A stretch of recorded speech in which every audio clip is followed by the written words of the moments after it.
చదువుకునే ఇంపార్టెంట్. ఇంట్లో ఉన్న దొంగని నలుగురు ముందు నిలబెట్టాలనుకుంటున్నాను. నువ్వు కొత్తగా నిరూపించాల్సింది ఏమీ లేదు. ఆ దొంగ మీ అమ్మమ్మే.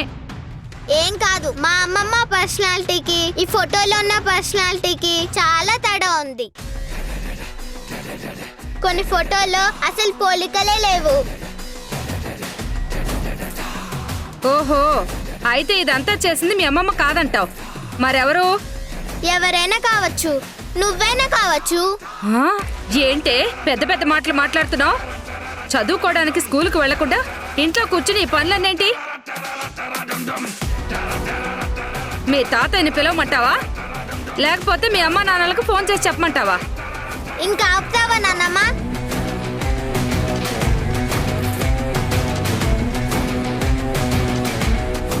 ఏంటి, అమెరికాకు ఫోన్ చేస్తావా? మా మమ్మీ డాడీలకే కాదు, దేవుడు వచ్చి చెప్పినా నేను భయపడను. అయినా నేను దొంగ బొమ్మ గీస్తుంటే నువ్వు కంగారు పడుతున్నావేంటి భాగ్యం? నువ్వేంటే పెద్దంతరం చిన్నంతరం లేకుండా పేరు పెట్టి పిలుస్తున్నావు?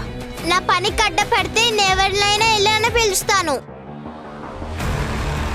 అవతల మా అమ్మమ్మని ఇబ్బంది పెడుతున్నారు, కార్తిక్ మామయ్యని బలి పసులు చేస్తున్నారు, వేదాతి కడుపులో ఉన్న బిడ్డని చంపాలని చూస్తున్నారు. ఇవన్నీ చూస్తూ నేను కాముగా కూర్చోవాలా?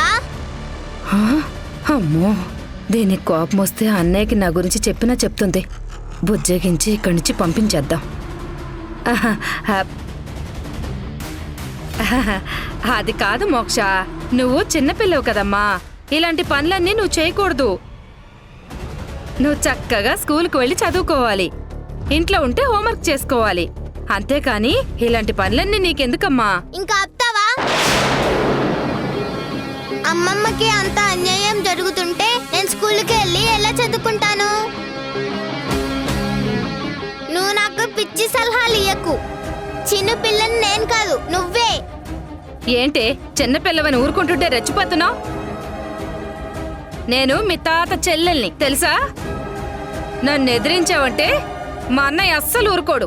మా తెలుగు టీచర్ ఒక పద్యం చెప్పిందిలే, ఆ పద్యం చెప్పినా నీకు అర్థం కాదు. దాని మీనింగ్ ఏంటంటే, మెడలో బంగారు గొలుసు వేసిన, బంగారు సింహాసంపై కూర్చోబెట్టిన కుక్క కుక్కే అంట.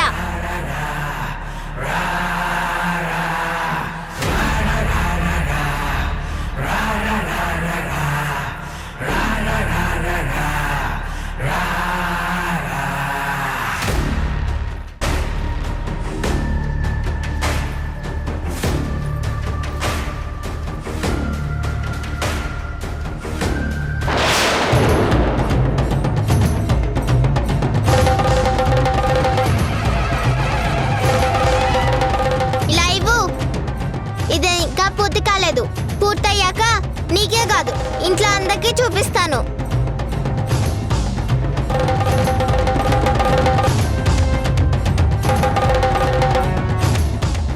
ఈ పిల్ల నన్ను పట్టించడానికి అన్ని సాక్ష్యాలు పోగు చేస్తుంది. ఈ బొమ్మ పూర్తి చేస్తే నేను దొరికిపోతాను.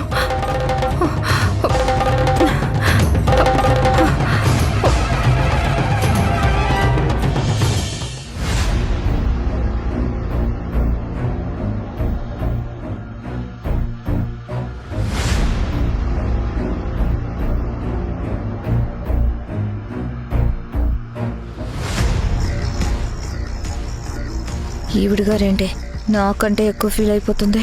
ఇదెన్ని వేషాలేసినా బావ మీద అన్ని హక్కులు బాధ్యతలు నావే.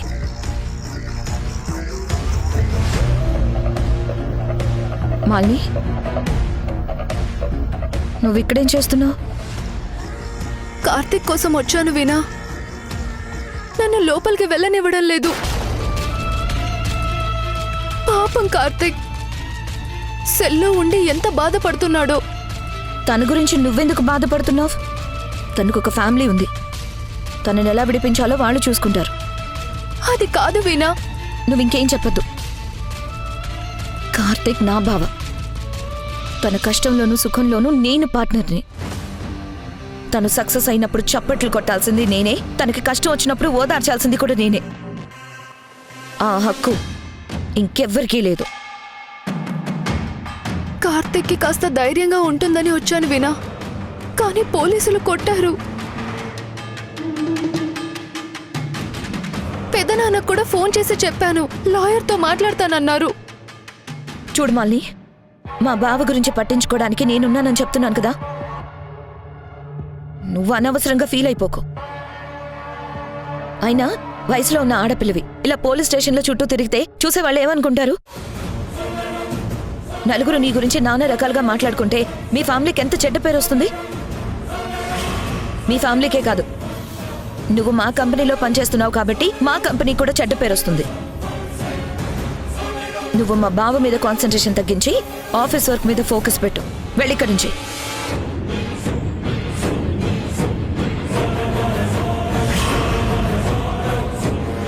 నమస్తే సార్. మా బావని తీసుకెళ్తాను సార్. Bail paper sir.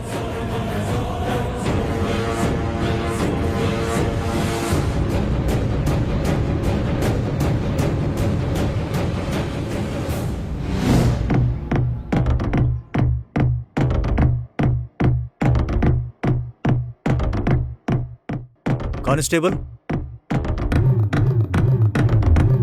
ఆ కార్తీక్ని రిలీజ్ చేయి. అలాగే సార్.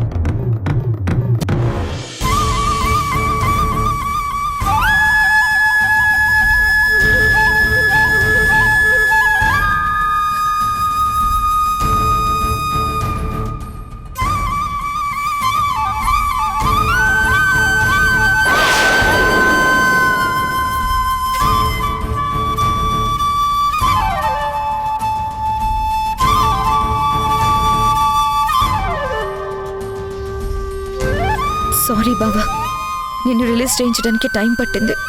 పర్వాలేదు వీణా, నీ మేల్ని మర్చిపోలేను. అలా అనక బావా, నేను నీ మరదల్ని. నేను చేయాల్సిందే చేశాను. ఉండు, అత్తయ్యకి ఫోన్ చేస్తాను. నువ్వు ఇంకా బయటికి రాలేదని తను టెన్షన్ పడుతుంది.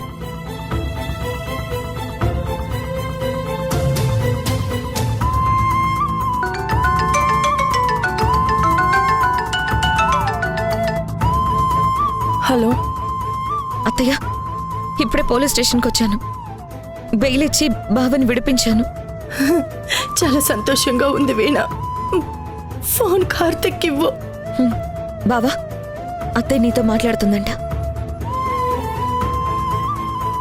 హలో మా. కార్తిక్, ఎలా ఉన్నావురా? బానే ఉన్నానమ్మా. ఇప్పుడే బయటకు వచ్చాను. దీని వెనుకున్న వాళ్ళని మాత్రం వదలనమ్మా. వాళ్ళంతూ చూస్తాను. వాళ్ళు నిన్ను నన్ను వీణని అనుమానిస్తున్నారు. ఇంత చేసిన వాళ్ళు త్వరలోనే దొరికిపోతారు. వచ్చేస్తానమ్మా. సరే.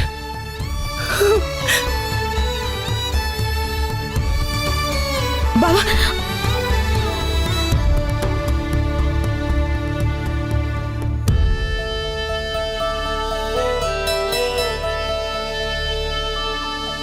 కార్తిక్,